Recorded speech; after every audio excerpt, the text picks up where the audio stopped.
तुम्ही कधी वांग्याचे काप बनवलेत का? माझी मावशी हे नेहमी बनवते. तर म्हटलं आपण पण करून बघू. तर चला तुमच्याबरोबर पण रेसिपी शेअर करते. तर आपल्याला यासाठी मोठी वांगी घ्यायची आहेत आणि त्याला असं गोलाकार कट करायचे आहे. जास्त जाडे पण नाही आणि जास्त बारीकसुद्धा नाही, असे आपण कट करून घेऊया.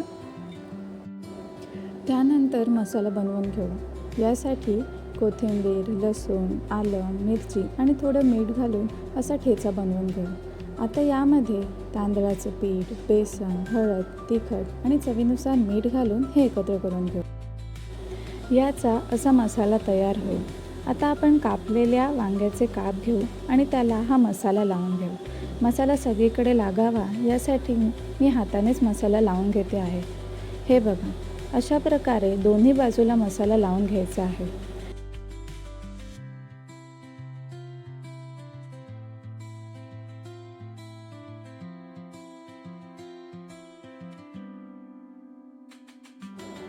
आपण याच प्रकारे सगळ्या वांग्यांच्या कापांना मसाला लावून घेऊ आणि मी हे मसाला लावलेले काप आता रव्यामध्ये ठेवले आहेत.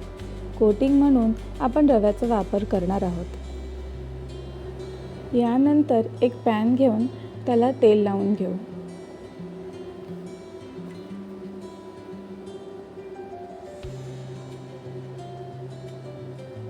मसाला लावलेले वांग्याचे काप रव्यामध्ये चांगले घोळवून घेऊ आणि ते तेलावर शॅलो फ्राय करायला ठेवू.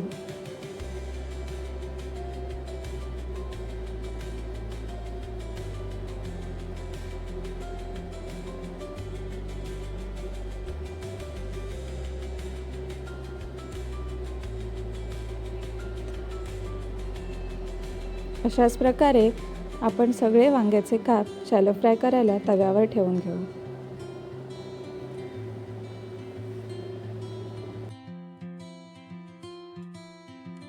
दोन्ही बाजूने शॅलो फ्राय करून घेतल्यानंतर रेडी आहेत वांग्याचे मस्त कुरकुरीत काप. हे तुम्ही कशाबरोबरही खाऊ शकता. मला वरण भाताबरोबर खायला खूप आवडतात.